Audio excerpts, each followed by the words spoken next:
मोहतरम नाज़रीन, ISPR के मुताबिक पाकिस्तान ने शाहीन-3 बैलिस्टिक मिसाइल का कामयाब तजर्बा कर लिया है।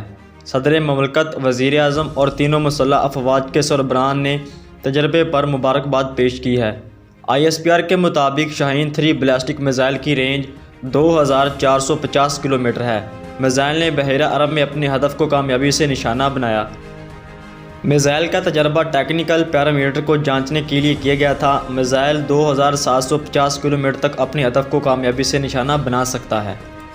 ISPR के मुताबिक chairman joint chief of staff committee general Nadeem Raza ने मिसाइल तजर्बा होते देखा।